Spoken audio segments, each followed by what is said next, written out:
はい。ということで、3日間お世話になったこの宿出ます。実はね、昨日の大雨の影響で、昨日の夜部屋をちょっと移動して、今日一晩ここで過ごしたんですけれども、朝になってもここは停電中。いいタイミングでの出発かなと思います。ということで、今朝6時半、ダージリンを出発します。このダージリンでの3日間ね、結構ちゃんと気を取れたんで、足もだいぶ良くなりました。ということで、次の街へ向かいます。この人すごい。このジープで次行く街はカリンポンという街です。チケットも無事ゲット。ちなみにダージリンからカリンポン行きのシェアジープのチケットはここで買います。この暗い中ね、シリグリ行きはねバンバン出てるんですけれども、カリンポン行きはそんな少ないんで、ここ入っていって買うって感じですね。シェアジープ1席250です。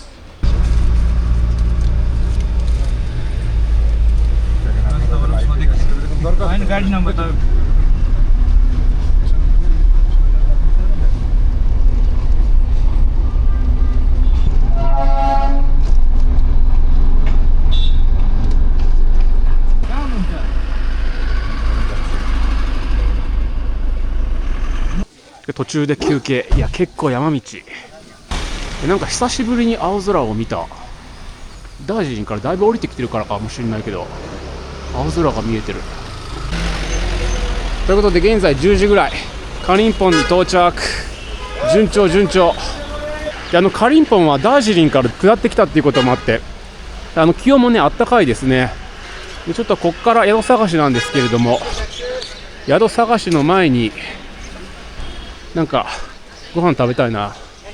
めっちゃいい宿見つかった。このホテルね、オアシスっていうところで、バス停からもね近いんですけど、もう部屋も広くて、ちゃんと窓もあって、シャワーもちゃんと、トイレシャワーもついていて、で Wi-Fi も近くてね、サービスもねめっちゃいいんですよ。それでもね1泊700ルピーで泊まれたんで、これは結構いい宿。ここ結構当たり宿の予感。今からカリンポンの街歩き開始します。ダージリンよりも暖かくて気候もいい。ちょっとびっくり。中国語の看板がある、旅社がある。チャイナガーデンロッジとか、なんか中華系がいいのかなこの辺。このカリンポンっていうのはまだ西ベンガル州なんですけれども、やっぱりもともとこの辺はシッキムの影響下っていうこともあって、チベット系のお店っていうのも多いですね。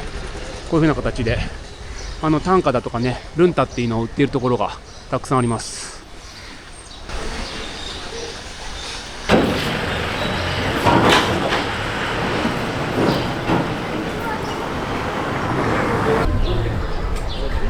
この辺もチベット系の仏具とかを売っているところ、ね、布とかもね。いやいや、楽しみ楽しみ。これからシッキムに入るのが。ここはお香が、チベットのお香が売っているところ。インドにおけるねチベット世界っていうと、ラダックであったりザンスカールっていうところが有名なんですけれども、このシッキムもね、同じくインドにおける、チベット世界っていうことでね、かつてねここにあったシッキム王国っていうのは、チベット仏教の国だったっていうこともあって、その名残っていうのはまだ強く残ってるんですね。であと周辺にはねブータンっていう国があったりして、そもそもやっぱりチベット文化圏なんですね。こんな感じでもいろんなチベット仏教のお店がある。でチベット文字っていうのもね見かけますね、ここまで来ると。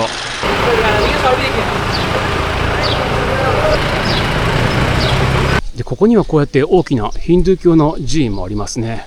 でさっきね道路の真ん中ではカーナンダ像なんかもあったりして、このヒンドゥー教の寺院入っていいのかな。でもね山の斜面にあって景色も綺麗。かなり大きな寺院ですねここは。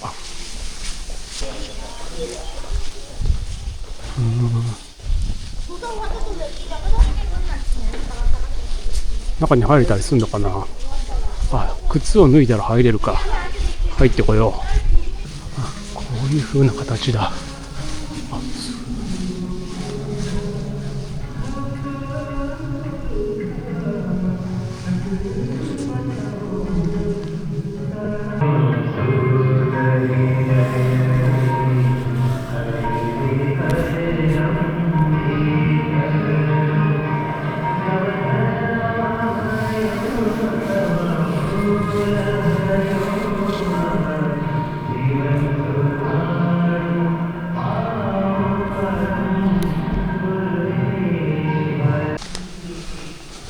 っちにもあるみたい。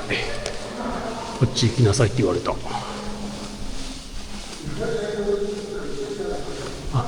ここにも。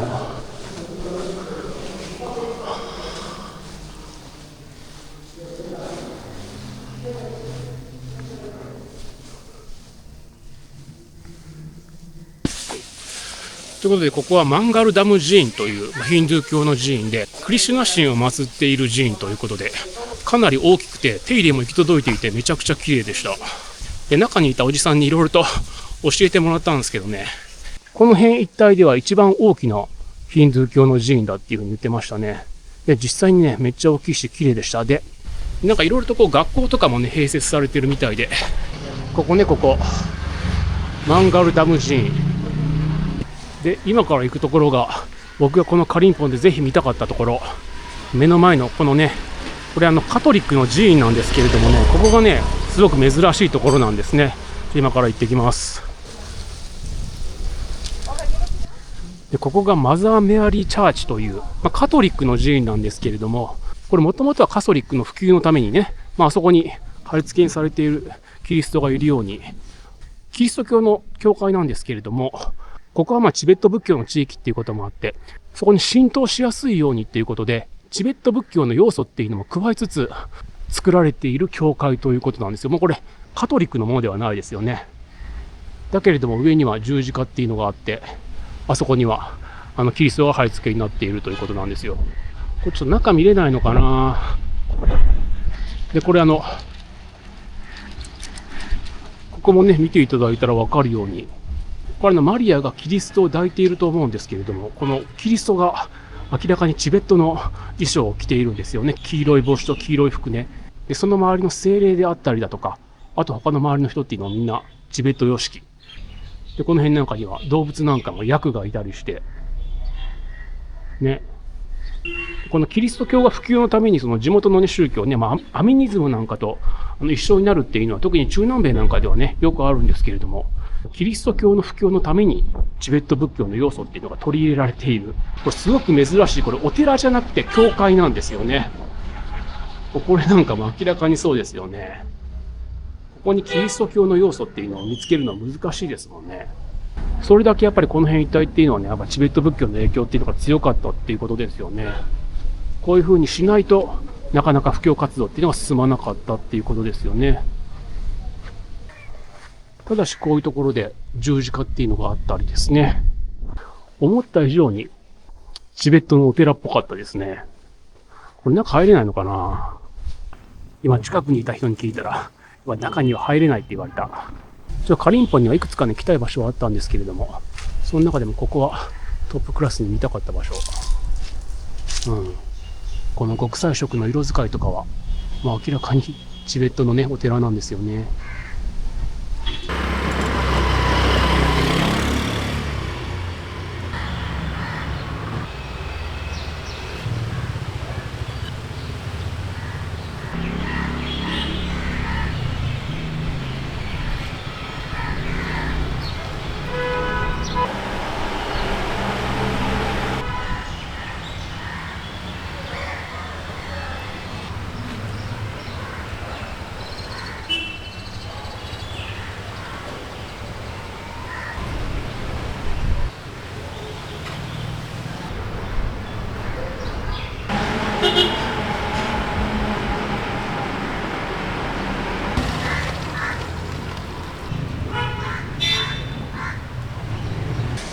いや、中見れなかったのは残念ですけれども、これやっぱりかなり興味深いところ。こことかガチ中華じゃないの、ここ。レッドドラゴンっていうところ。もう今ここで行ってなんか食べてこよう。ここすごい。もうメニューめっちゃいっぱいある。いろんなシンガポール風だとか、四川風だとか。で、僕は今回、広東風。この広東風の長麺を頼みました。いや、めっちゃ多いな。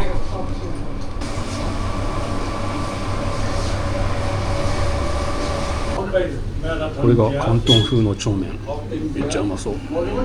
ということで完食、めっちゃ美味しかった。やばい、ここめっちゃ美味しかった。ベストチャイニーズインインディアだわこれ。いやちゃんと味付けもね広東風でねあっさりしてるんですよ。あの味付けをインドで食べれるっていうのはいや結構貴重。いやカリンポン着いたばかりだけどかなり満足度が高いこの街。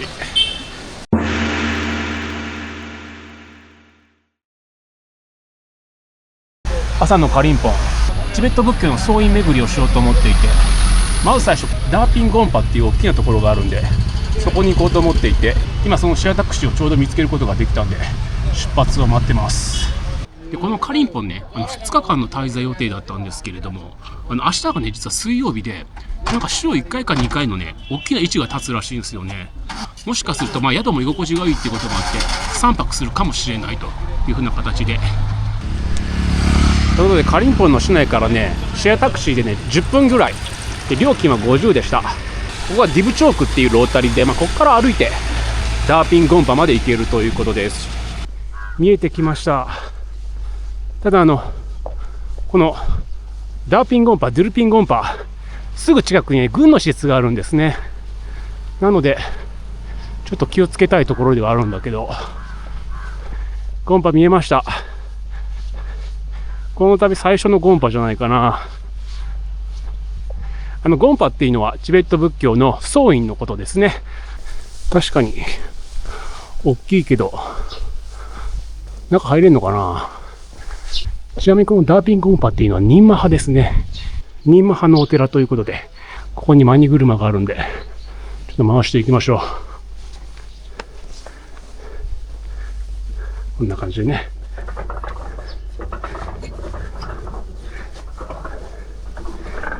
チベット仏教にはね、4つのね、主要派閥があって、その中でニーマ派っていうのは一番古いんですね。かつてここにあったシッキム王国っていうのはニーマ派の王国だったっていうこともあって、こんな感じです。ここが入り口だったんですね。僕逆の方から来てたみたい。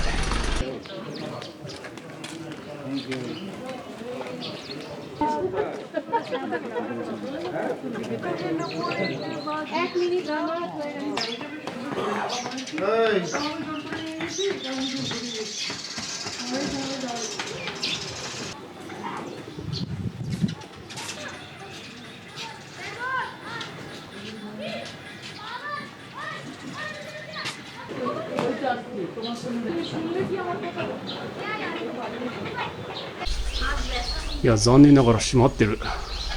いや残念すぎる。ゴンパクローズって言われた。中入れないみたい。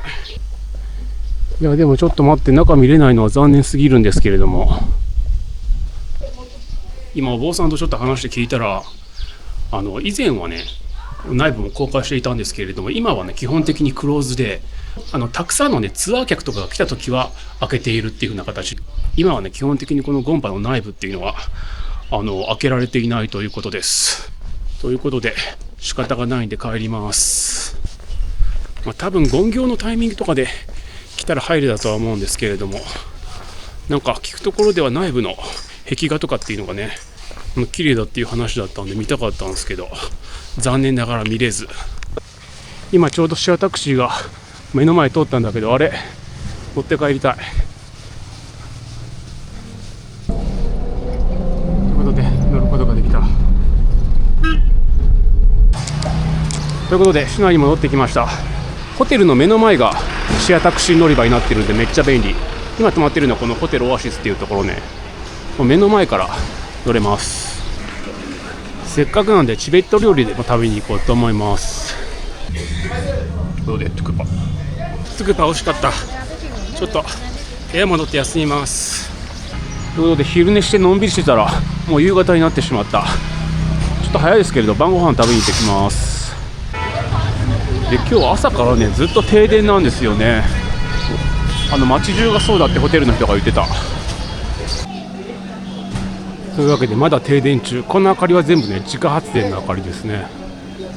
本当は2泊の予定だったんですけれども、もう1泊このカリンポンでしようと思います。夜になってようやく電気が戻ってきた。いやなんか街の中心は電気戻ってきてるんですけど、ホテルの方はまだ戻ってきてないな。この辺これ時間差なのかな。ということでカリンポン3日目の朝、昨日はね一日中停電で、今ねこれがホテルなんですけど、で今日もまだね電気戻ってきてないんですけれども、おそらく今日の午後にはね電気戻ってくるのではないかということで、モバイルバッテリーがあるんでね、大丈夫っちゃ大丈夫なんですけれどもね、部屋が暗いとやっぱり気がめいてくるんですよね。そういうこともあってね、電気戻ってきてほしいんですけど、今日はね水曜日ということで、この辺市場が建つらしいんですね。でそれがカリンポンハットっていう市場らしくて、今からそこ行ってきます。ここがそうですね、ここが市場です。まだ朝が早くてやってないのかな。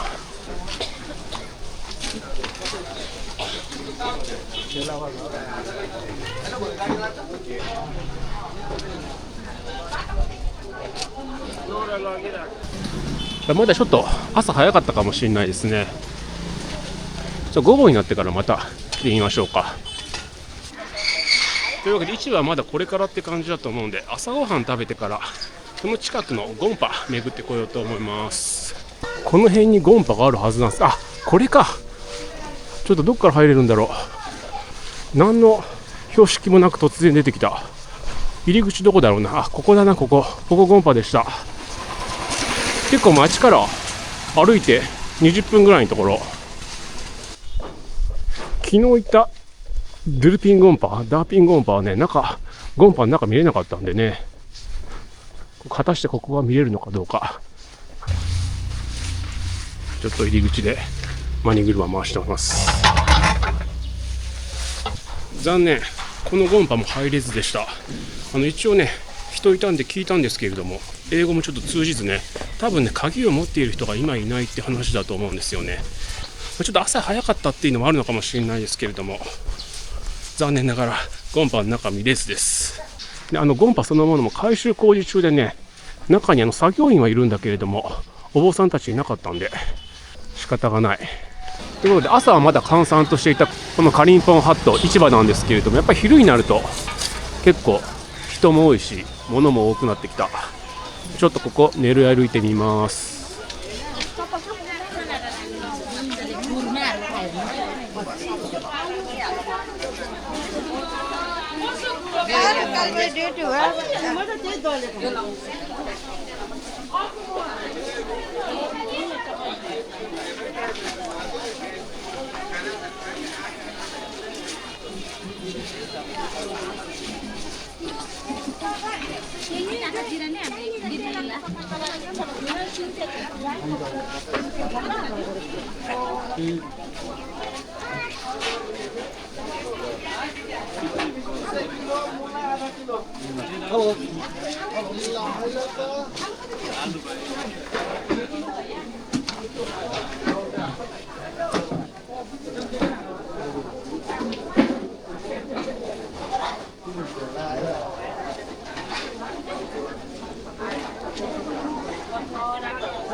सुनता लग्यो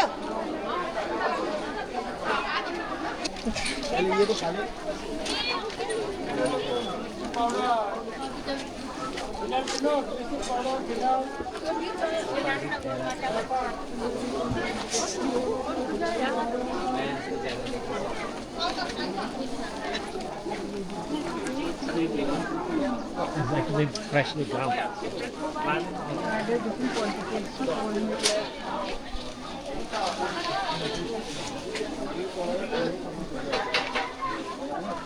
ということで、これが週2回カリンポンで開かれるカリンポンハットという市場でした。ということで、今からね、カリンポン市内から歩いていけるゴンパに行ってみようと思います。この辺にあるはずなんだ。あ、ここは学校か。これは学校ですね。ハロー、皆さん元気です。ここめちゃくちゃ景色のいい学校ですよ。これちょっとわかるかな。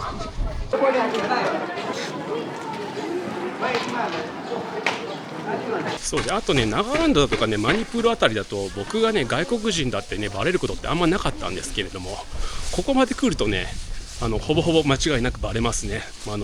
インド人じゃないっていうのがバレちゃいます。結構似たような顔つきの人も多いんですけれども、それでもやっぱり何かが違うってわかるんでしょうね。あ、ここですね。ここレプチャミュージアムっていうところ、ここかな。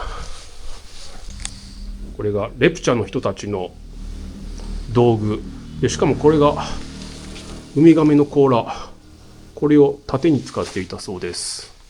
でこれなんかもはしごだそうです。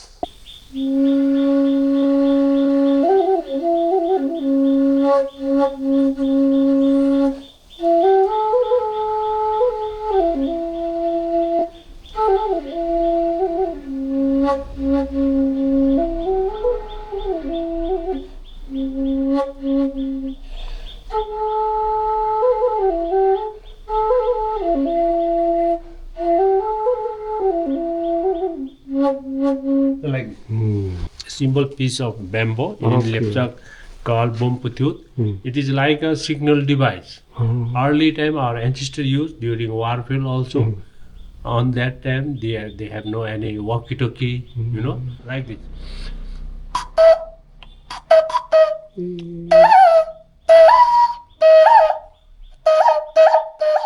Like this. This is bird sound. They signal their animal to allow. Okay.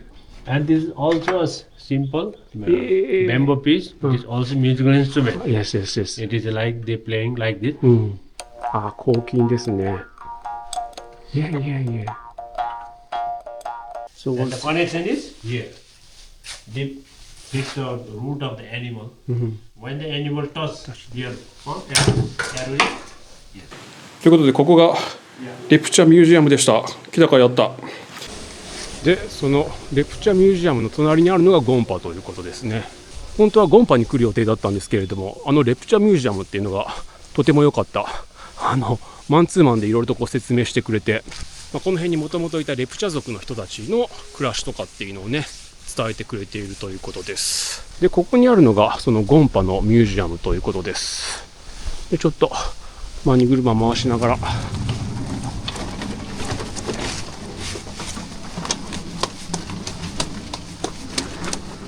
ここでベルがあるんで、ここにはゴンパの博物館があるんだけど、ここを見に来たんですけれども、ここも人いない。ベルをしてって書いてるんだけど、ベルをしても誰も来ない。いや、今鍵持ってる人がいないから1、2時間後に来てって言われた。今回このカリンポン、このゴンパ系ついてないな。全然見れてない。いや、昨日今日と3つのゴンパ巡って3つとも中に入れなかった。時間帯にもよると思うんですけれども、鍵持ってる人がねいないんですよね。ところで食っとくか。ところで完食。ごちそうさん、美味しかった。やばい、すごい積乱雲が近づいてきていて、また大雨来そうなんで、ちょっと早いですけれども晩ご飯食って部屋戻ろうと思います。ということで、ここが香港レストランってところで、何食べよう。ヤメインワンタン注文しました。やばい、めっちゃうまそう。ワンタン麺、いや美味しかったんですけれども、ちょっと油っぽかったな。味付けは良かったんだけれども油が多かった。やっぱり個人的には初日にいたレッドドラゴンっていうところが一番美味しかったかな。というわけで3日間滞在したこのカリンポン、明日には出発予定ということで、ただね、明日もね出発は昼ぐらいになると思うんで、のんびりできるかなと思います。で、またちょっと雨が来そうなんで早めに部屋戻ります。じゃあまた明日もよろしくお願いします。